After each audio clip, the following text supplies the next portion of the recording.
Picture this moment. Your heart takes its final beat. Your lungs release their last breath. In the span of a single second, everything you thought you knew about reality shatters like glass. Because what happens next in those first 7 minutes after death will challenge everything you've been taught about consciousness, eternity, and the very nature of your soul. What I'm about to share with you isn't speculation or wishful thinking.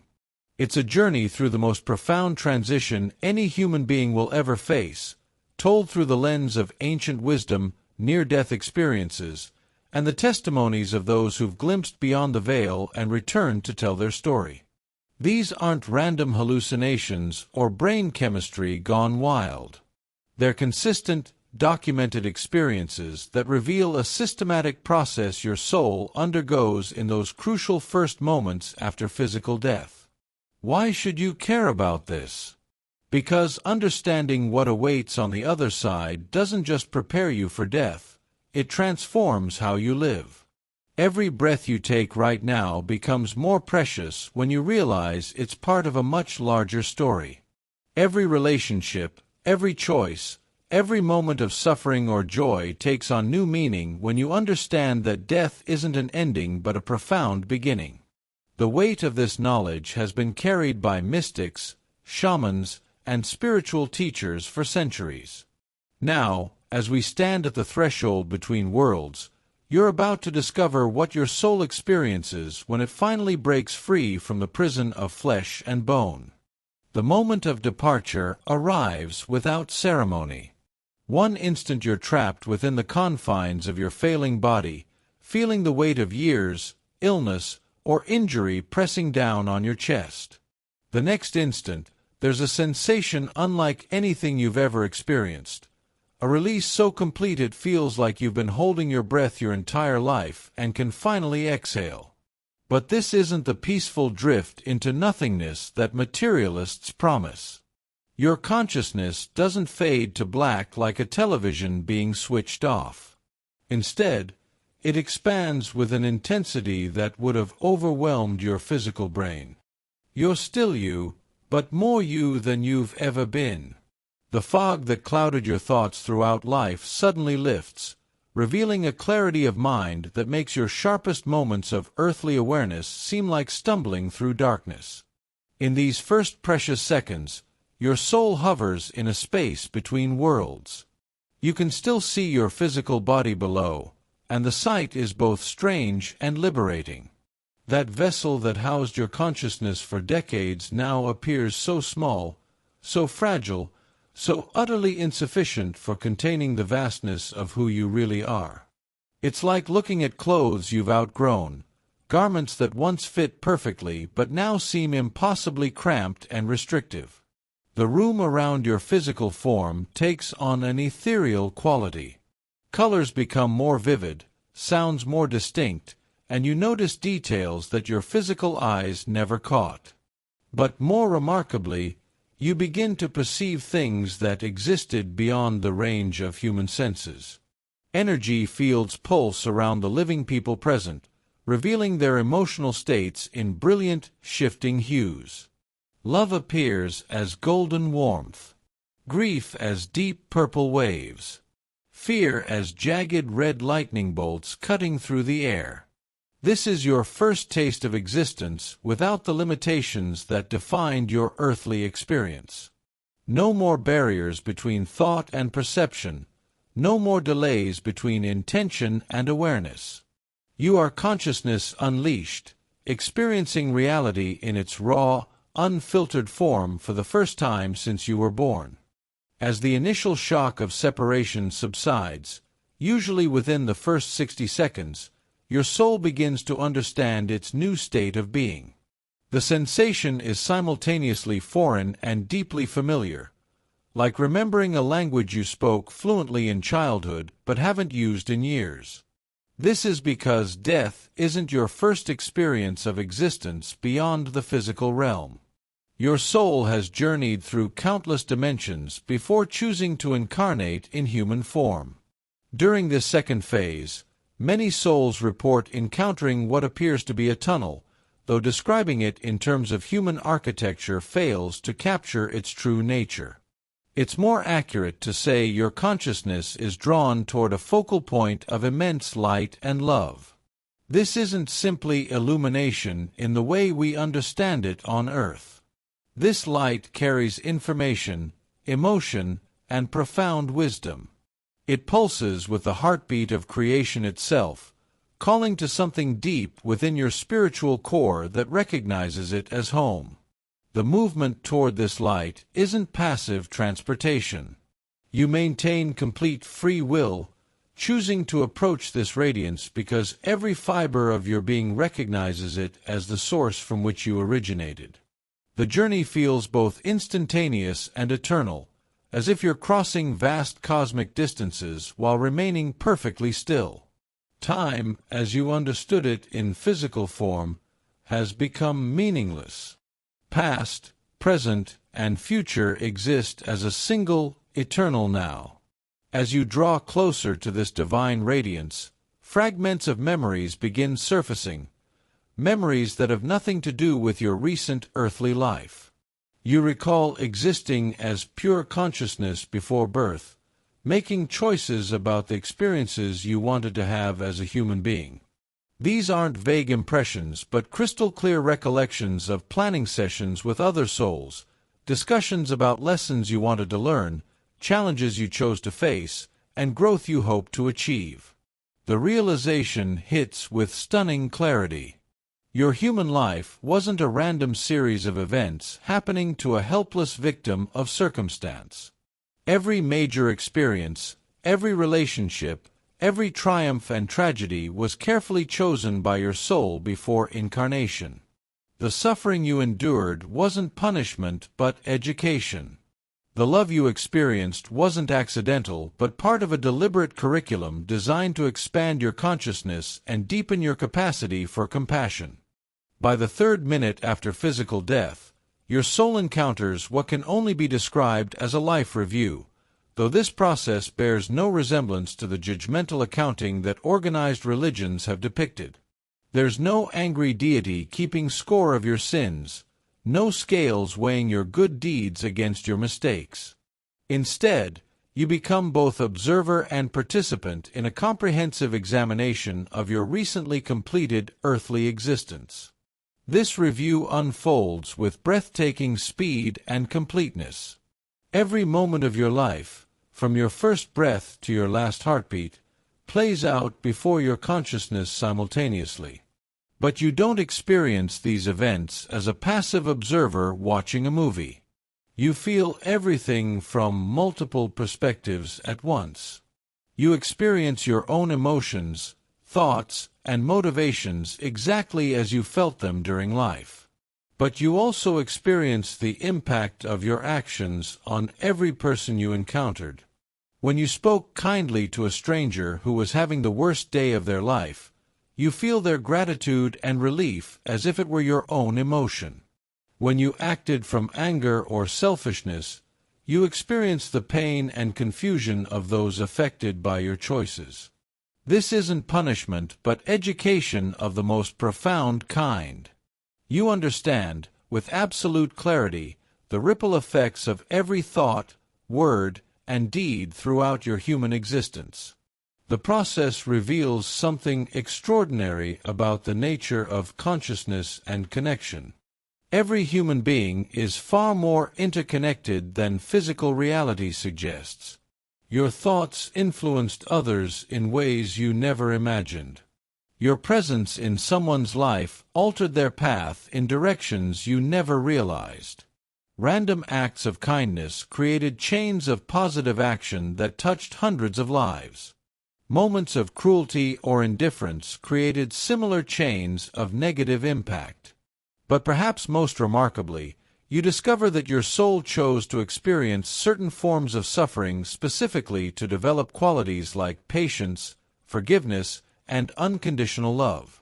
The people who hurt you most deeply were often souls who agreed before birth to play difficult roles in your spiritual education. This doesn't excuse harmful behavior or suggest that abuse should be tolerated, but it reveals that your soul's journey has always been guided by wisdom far greater than your human personality could comprehend. The fourth minute brings an encounter that transforms your understanding of existence itself. You meet what many describe as a being of pure love and light, though this description falls tragically short of capturing the reality. This presence knows you more completely than you've ever known yourself. It sees through every mask you wore, every lie you told, every fear that drove your human behavior, and yet radiates nothing but unconditional acceptance and profound love. This being doesn't judge you for your failures or praise you for your successes. Instead, it helps you understand the deeper meaning behind your experiences. You realize that your human personality was like an actor playing a role, and now you're meeting the director who helped you choose that character. Together, you review not just what happened during your life, but why you chose to experience those particular events and relationships. The conversation, if it can be called that, happens through direct transmission of understanding rather than spoken words. Complex spiritual concepts that would take hours to explain in human language are communicated instantly through pure consciousness. You understand that every soul chooses its earthly experiences based on what it needs to learn and how it wants to grow. Difficult lives aren't signs of divine punishment, but indications of brave souls taking on challenging curricula for accelerated spiritual development. This being of light helps you recognize patterns that ran through your human existence, threads of meaning that connected seemingly random events. You see how early childhood experiences prepared you for later challenges. How chance encounters were actually carefully orchestrated meetings with other souls you'd known before incarnation. And how your greatest struggles developed exactly the qualities your soul wanted to cultivate. The fifth minute after death brings what might be the most surprising discovery of all. You're not alone in this transition. Around you, other souls are undergoing their own reviews and revelations. Some are newly departed from Earth like yourself. Others appear to be ancient consciousness that have journeyed through multiple dimensions and countless lifetimes. Still others seem to be preparing for their next incarnation, choosing new bodies and circumstances for continued learning. This gathering isn't random but purposeful. These souls are connected to you through what can only be described as a spiritual family, or soul group. Some played major roles in your recent human life as parents, siblings, spouses, children, or closest friends. Others influenced your path in smaller but significant ways as teachers, mentors, brief encounters that changed your direction, or even perceived enemies who forced you to grow stronger. The reunion with these familiar souls brings waves of recognition and joy that dwarf any happiness you experienced in physical form. You remember planning your human experiences together, agreeing to help each other learn specific lessons, and promising to support one another's growth, even when that meant playing difficult or painful roles in each other's lives. Your mother, who struggled with addiction and couldn't provide the nurturing you needed, reveals herself as a soul who loved you so deeply she was willing to take on the role of inadequate parent, to teach you self-reliance and compassion. Your abusive partner, who caused you years of suffering, shows you the soul contract you both signed, agreeing to this painful dynamic so you could learn to value yourself, and they could experience the consequences of choosing cruelty over love. These revelations don't minimize the real pain these experiences caused, or suggest you should have endured abuse without seeking help. Instead, they reveal the profound courage required for souls to incarnate in human form, and the incredible love that motivates consciousness to choose difficult experiences for the sake of growth and evolution. By the sixth minute, your awareness expands beyond personal relationships to encompass the larger patterns of human existence. You begin to understand how individual souls, soul groups, and entire civilizations are connected in a vast web of spiritual evolution. Your human life wasn't just about your personal growth, but about contributing to the collective advancement of consciousness on Earth. You see how your specific talents, challenges, and experiences were chosen not just for your individual development, but to serve the greater good in ways your human mind never imagined. The artist who struggled with depression channeled that pain into works that brought healing to others. The businessman who built wealth created jobs and opportunities that changed entire communities. The mother who lost a child became an advocate who prevented other families from experiencing similar tragedies. Even souls who seemed to live unremarkable lives contributed essential energy to the collective human experience. The quiet librarian who never married touched thousands of children through her love of books and learning. The janitor who worked nights to support his family radiated a peace and contentment that influenced everyone who encountered him. The elderly woman who spent her final years in a nursing home taught younger souls about dignity in the face of physical limitation. This expanded perspective reveals that Earth serves as a kind of spiritual university, where souls incarnate to learn lessons that can't be mastered in purely spiritual dimensions. Physical existence provides unique opportunities to practice unconditional love in the face of apparent separation, to maintain faith without direct proof of divine presence, and to choose compassion despite experiencing suffering. The seventh and final minute of this initial after-death experience brings the most profound realization of all. You understand that death isn't an ending, but a graduation ceremony. Your human life was one chapter in an infinite story of spiritual evolution and growth. You're returning to your true home not as the same consciousness that left, but as a soul enriched by human experience and expanded by the love, loss, joy, and pain of physical existence. As this first phase of your after-death journey concludes, you're faced with a choice that will determine your next steps. Some souls feel complete with their earthly experiences and ready to explore higher dimensions of existence. Others recognize unfinished business or unrealized potential that draws them back toward physical incarnation. Still others choose to serve as guides for souls still navigating human existence or preparing for their own earthly journeys. But regardless of what path you choose next, these 7 minutes have transformed your understanding of existence itself. You now know beyond any doubt that consciousness continues beyond physical death, that every life has profound meaning and purpose, and that the love connecting all souls transcends any temporary separation created by birth and death. The implications of this knowledge extend far beyond preparation for your own eventual death. Understanding what awaits in those first 7 minutes after your heart stops beating should fundamentally change how you approach every moment you're still breathing. Every interaction becomes an opportunity to create positive ripples in the infinite web of consciousness. Every challenge becomes a chance to develop qualities your soul chose to cultivate.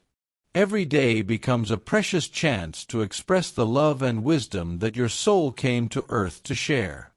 As you continue your human journey, remember that you're not just a body having temporary experiences, but an eternal soul on an incredible adventure of growth, discovery, and service. The knowledge of what awaits after death isn't meant to make you long for that transition, but to help you live with greater purpose, deeper compassion, and absolute certainty that your existence has meaning beyond anything your human mind can fully comprehend.